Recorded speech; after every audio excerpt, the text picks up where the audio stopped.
my name is Serena Poon, and welcome to my show, Serena Lives. As a celebrity chef, nutritionist, and entrepreneur, I'm incredibly passionate about helping others live their best life through methods I call culinary alchemy, which is the magic of combining education, integrative and functional nutrition with healing intuitive energy. So, with each episode, I'm going to share with you the inspiring stories of some amazing people, incredible entrepreneurs from all different backgrounds, all who have overcome challenges in their personal journeys to get to where they are today. And today, I have the most beautiful soul to welcome to the show. Not only does her journey and her story truly embody the ethos of culinary alchemy, but we're both so aligned in our missions to connect, grow, and help empower people using the tools and practices that we've created on our own journeys. She is someone who's so passionate and open about her challenges and her successes as she's healed herself through a decade of eating disorders, stress-related conditions, and anxiety. And she is someone who's really come full circle with her health and journey path. She has been introduced to health, nutrition, and mindfulness at a young age, but through her own experiences, she's now come to a place where she has a highly successful practice as a holistic health coach, as an educator with powerful mindset mastery programs, and she's an author with an upcoming book through Hay House. I'm so excited to welcome this beautiful, bright, shining light and the most generous soul, Sarah Anne Stewart. Thank you so much. You're what a so welcome. Intro. It is you. Oh, it is. That so doesn't even sweet. capture all of you. I mean, truly, so sweet. you're you. such a beautiful light and a beautiful soul, and I'm so happy that you're finally here. Me too. Thank you so much for having me. You're so Me. welcome. I'm just so honored to be here and so grateful for all you Oh my do gosh, as well. of course. I mean, when we first met at that dinner, and I heard bits and pieces of your story, I thought, oh my gosh, this girl is so aligned. Like, we literally vibrate at the same frequency. We believe in all the same things. Yeah. Our mission is the same. Yeah. And you know, and your dad was there at the time too, staying with you. And just to know that you helped heal him from cancer in just 7 months with alternative medicine. I mean, I thought, this is someone who is tribe. Yeah. And I was so inspired by you and just wanted to have you on the show, and my family, just to know everything. So tell me about how that just sort of ignited you into holistic healing. Yeah, so it's really, really interesting because I actually grew up in a really holistic environment. Like, as a kid, we were learning how to meditate and do yoga, and we were doing things like way before everyone else. And when my father was diagnosed with terminal cancer, my dad literally looked across the table at the doctor and was like, have you ever seen a miracle? You're gonna see one now. And I remember in the moment him walking out of the doctor's office, and he was like, I don't feel aligned with this doctor, something is wrong. And I remember at the in that moment being really angry, because I was like, what, you have to listen to the doctor. The doctor's diagnosing you something, and there's really not many options, and the only potential chance of staying alive right now is to get your kidney out. And he was like, no, something is wrong. And he left. And he started down this journey of integrating all of these holistic modalities into our life and turning all vegan and bringing in these practitioners. And we basically traveled, because back then there was no internet. There was there was no way of really getting this information when in my teenage years. So we were really it was like full aligned with our own intuition and our trust in this process. And literally within the 7 months of us all as a family just diving into this knowledge, his cancer was completely gone and considered a misdiagnosis and has never come back. And so that moment was like this spark inside of me that really was like, we have to trust our own intuition. The irony of it was that at the same time I was scouted to model, and within 7 days of beginning this journey, thinking I had a really good head on my shoulders, that I was really grounded, that I grew up in this world, I would be okay, I started to develop my own eating disorders. And 10 years later, I was sitting in a hospital being told, if you do not make a change, you're going to die. Like, this is going to take your life. And I remember in that moment, there was so much like guilt and shame, and the shame of like, I couldn't call home. I don't have anyone to turn to. This is all on me now. You know, I can't tell my parents I got to this place growing up in such a holistic environment. And so I was like, what happened along the path? Like, how did I get to this place? Yeah. And I thought, okay, I'm going to make this career change. And so I left, I started backpacking, I started studying more nutrition. Yeah. The interesting part was that the more nutrition knowledge I got, the worse my anxiety got, because I had all these different opinions from all these different people. And at the same time, I was gaining weight. The doctors were clearing me on a physical level of being better, but yet I was still sick, right? I was emotionally sick. I was having anxiety, the worst that I'd ever had. I was looking in the mirror, stressing out, like all of the things that I think a lot of women are suffering with that they're 100%. Not talking about. And they're looking for more nutrition advice, the next expert, the next person to cure them. But really it starts within. And so I took a moment where I had met a 7th lineage guru, and he said, the only way out of this is to unlearn the way you were taught to suffer. And Chandresh became my coach and basically started peeling back all the layers of the programming that I had basically laid on top of my internal belief system that basically, you know, that we are love, that we are driven by self-love and self-worth and all the things that I know internally, but had been clouded by the world that I was living in. And so it took several years of really like uncovering these layers. And then what happened, which was so profound, was that I was certified in holistic health, but then educating my clients on both sides, so the nutrition side and the movement side, but then also the mindset side. Yeah. And I recognized that these were the clients that were actually making permanent change. These were the clients that were having sustainable life changes, and they were really like transforming their life. And I was like, not only I was healing, but I was like, wow, this mind-body connection thing is a real thing. Like, it is everything. And I think that we're living in a world where we have so much nutrition information. It's overwhelming. And it's overwhelming, and yet so often I see everyone kind of blaming their like they're kind of jumping because we're scared to do the internal work. When we do the internal work, all of this just becomes research and knowledge, and we get to pick and choose what works best for us. Absolutely. It becomes what I used in a term that we used in actually another talk was your toolbox. You know, you just have all these resources and you just kind of pick what works for you, but that's exactly it. It's just doing that internal work, work and facing kind of the fear. So that's amazing that that's something that you actually kind of developed and realized in the course, you know, of your journey as a practitioner, you know, which I think is such an important thing to share and highlight, because there's so many people that are maybe changing their careers, or they're diving into something different, or they're afraid to because they don't know everything yet, you know. And it's so important to remember that as you teach, you learn, right? And you take all that knowledge, not just from your clients, but for your own experiences, and you package it in together. So that's just so beautiful. And I'm so happy that you're sharing that. Yeah, and there was a part in my career where I literally felt like a fraud, because I was educating people on nutrition. Like, I would go in their homes and teach them about greens and all these things that would benefit their life, but then I was having my own anxiety about how a green juice, you know, if I had apple juice in it and I like couldn't get to yoga that day and so forth. And I remember like sitting across from a client at one time and just thinking like, what am I doing? Who am I to be teaching this?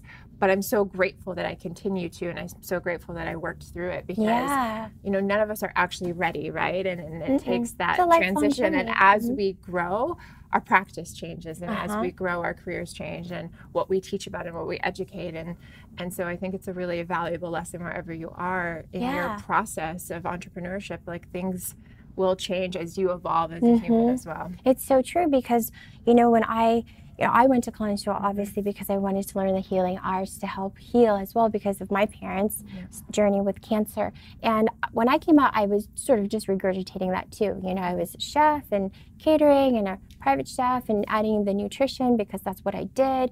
But you know, the evolution of culinary alchemy and adding in that mindfulness and that spiritual healing and that feeding that the nutrients to that spiritual body was also an evolution for me. So same path, you know, as you. So I completely resonate and understand that. So you went through different pivots, right? Like in your journey. And so you had the eating disorder because you were modeling and obviously hadn't processed a lot of what had happened with your family and your dad. And I get that, the shame and almost like PTSD, right? So as you journeyed from that, you know, what other pivotal moments did you have? I know you said as a practitioner, but...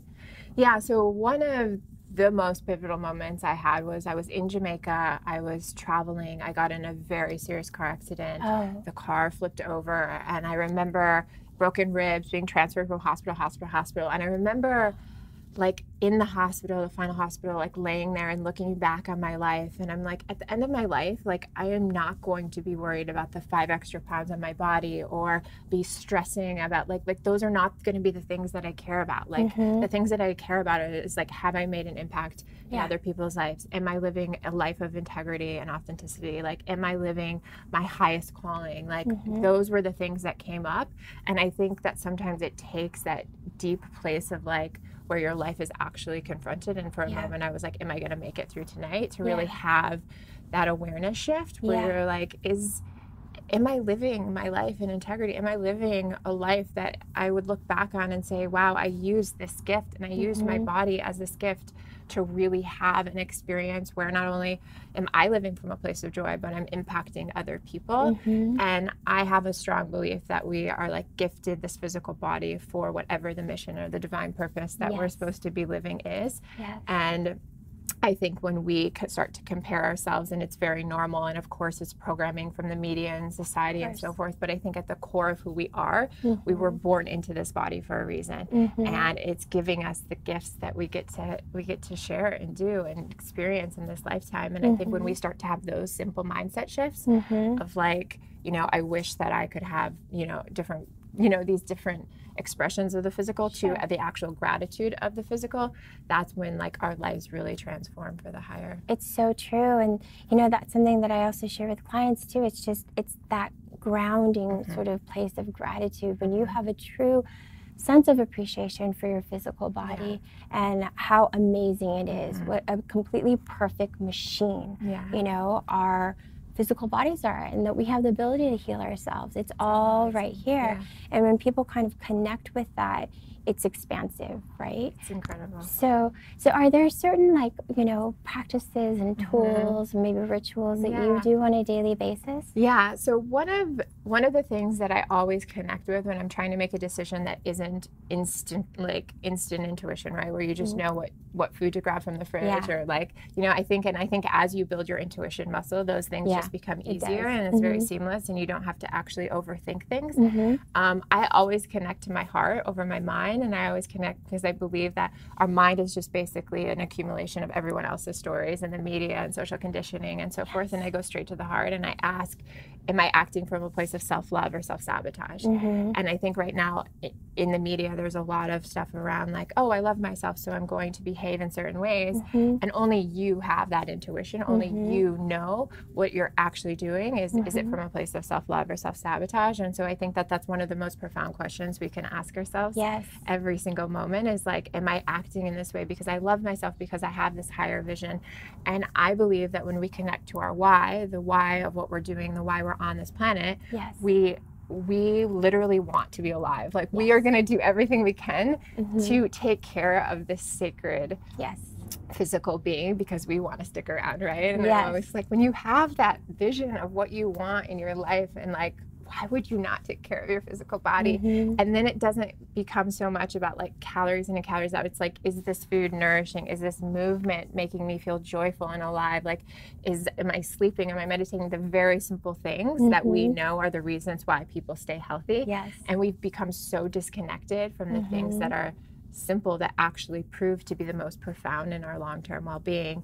And it becomes less about like the quick fixes and more about like sustainable long-term health because we want to stay on this planet. 100%. Oh, I just love everything that you said. It's everything that I believe in and everything that I share and preach as well. And, you know, asking that why, that's something that, you know, I work with different clients, and sometimes asking that why so many times can be difficult, right? But that's part of the work, and that's part of diving in. You have to know your why. And then when you find that why, there's another layer. And you have to just kind of keep asking that why to kind of get to what your root is, right? And your foundation. So that's beautiful. And that's something that I think would be great for, you know, everyone listening and watching to take home and share. Is this self-love or is this self-sabotage? You know, that's great.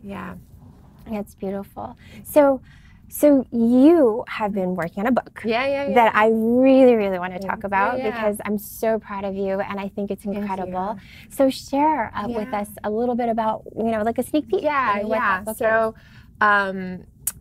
So to simplify it a bit, like a lot of us know what not to do, right? We know that dieting doesn't work necessarily. We know that there's certain things specifically that we see culturally that aren't working. For example, when you look at a Shape magazine from 1980, it's the exact same. Like if you look at all the headlines, you're seeing the exact same, like lose 10 pounds in 10 days, like the same exact headlines. When I started comparing them for research, it was like every single year it was the same headlines over and over again.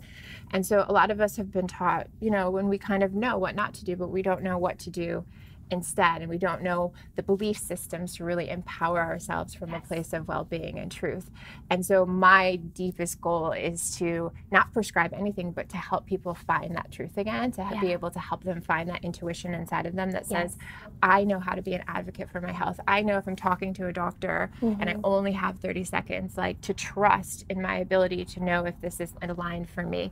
And so it's those sort of conversations that I'm having throughout the book where I really believe that we just have to become an advocate for our health. We have to stand in our courage. We have to be able to stand in our power and say, let me go home and think about this. Let me meditate on this like my father did. Let me have this really great, you know, internal process that takes place, like the toolkit, right? That allows us to really connect with ourselves and say, what is best for me? Because again, like I can't prescribe to any of my clients what is best for them. I can help them, and there's definitely staples of health, like clean food, of course, and so forth. But they still have to be willing to do it. And the number one thing I find over and over, the biggest setback that people have is themselves. Like, again, you're your own biggest block. Right? And what is the story behind that? Is it unworthiness? Is it a story from your childhood? Is it a story from media? Is it something that happened to you as a kid that you need to forgive? Like, what part of your experience and what story are you holding on to because you don't feel, it all comes back to worthiness, right? You don't feel worthy of health. Of course. And so the whole book is having those conversations to really empower you to move through those mindset shifts where we've been told that we should, you know, and there's a lot of great advice, but again, it comes back to ourselves and listening within. Powerful. I can't wait for this book to come out. It sounds incredible. It really does, and much needed, right? Thank you. So in your research for this book, how much of it did you find, like, where was a lot of that fear coming from that was external? Was it the media? Was it seeing the same, you know, articles that are being published on the covers of magazines everywhere? I mean, other than clearly there's our own personal experiences with maybe trauma or, but what other external? You know? And I think it's really important if you do have trauma to get support around that. But what I have found with tracking, you know, hundreds of clients at this point and doing a lot of research in this book is that we're trying to figure out where it's coming from instead of actually just replacing the story. And so what happens a lot of times is we're again going into the blame instead of just saying, okay, how do I empower myself in this experience right now? And I do find that a lot of it comes from media, a lot of it comes from a lot of it actually comes from social media, which is really, you know, a hard conversation to have. But what I have found, because it does, well, good things as well. It brought us together. It brings a lot of amazing people together. But I have found that what happens is that statistically, again, we have more research than ever, but we're seeing in our country, statistics are getting worse. So why is that happening? And it's happening, I believe, because of the mind-body connection and because we're not connecting to ourselves and we're not looking within and we're not doing the meditation and the mindfulness practices. And so through just recognizing, okay, this isn't my story, this isn't my fault, but it is my responsibility to make a change in this moment. And what is the new story that I'm going to replace this old story with? So it's not necessarily as important to discern where the beliefs comes from, but if you're feeling unworthy in your body, okay, how do I shift this belief? And looking at every single thing that's coming in front of you. So for example, like, you know, I was talking to a client and she was saying like, oh, you know, this belief of flaunting your flaws, you know, like, oh, just flaunt your flaws. And I said, okay, how do we shift that belief and up-level that belief in this moment? What if you didn't have any flaws? Right. What if every part of your body is beautiful and gorgeous? And, you know, and then she was saying, well, I had this exercise of standing in front of the mirror and loving the parts of myself that are beautiful. And I was like, what if every part of yourself was beautiful? Right. And so it's like taking these simple mindset shifts and these beliefs are like, okay, how do I look at this belief? Is this belief serving me? And then how do I up-level it to a new place of true self-love and self-worth and self-esteem? I love that. That is beautiful. I mean, that's something that people can take away and start right now. Yeah. Start today. Start in the next moment. Go to the bathroom and look at yourself in the mirror and love all of you. All of you. Like, let's not focus on the things that we love and then focusing on the things that we can change. Like, let's start having a conversation that, like, every part of you is divinely perfect. And gorgeous and there for a reason, and you know, and I'm speaking from a place of compassion and love towards this because it's taken me a very long time to get to this place. I have done it myself, and it was, you know, just to share a little bit, I had a friend who had started a 30-day self-love, you know, journey years ago. She's so lovely, and it was about you had to stand up in front of the mirror and tell yourself that you loved yourself. And at that time, you know, I was during one of my challenges in my life, and I couldn't do it.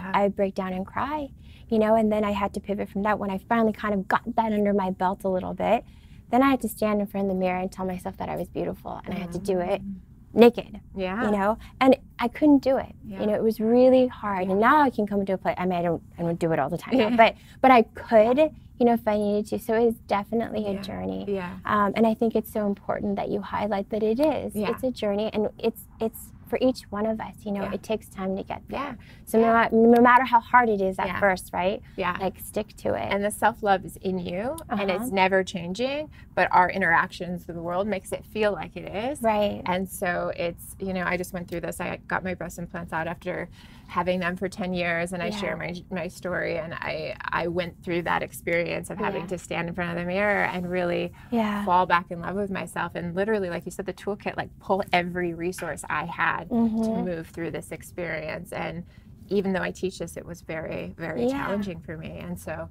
I think we all are confronted with it at different points in our life. And I think some of us feel bad, or we feel guilty or shameful that we don't have the feeling of self-love. And I always remind people it's in there. It's just that the experience that you're having is making you feel as if it's not. But like, self-love looks different depending on the experience that you're in. So how do you pull it out? How do you feel into it? How do you embody it regardless of what you're going through? No, that's beautiful. Thank you so much for sharing that. You're just so amazing. Thank you for and I would love for you to share with everyone where we can find the book when it comes out, or where everyone can find you on social. So you can find me on social at Sarah, S-A-R-A-H, and A-N-N-E, Stewart, S-T-E-W-A-R-T, and my website's the same, SarahAnneStewart.com. And if you message me, I will always DM you back. So would love to connect if you guys have any other questions regarding anything we talked about today. And the book will be available on the site, or? Yes, it will be available on my site. So it's just turned in the manuscript, so it'll be coming soon. Yay, that's great. Thank you guys so much for joining us today on Serena Loves TV with Sarah Anne Stewart. Thank you for having me. Thank you for We will see you guys next time.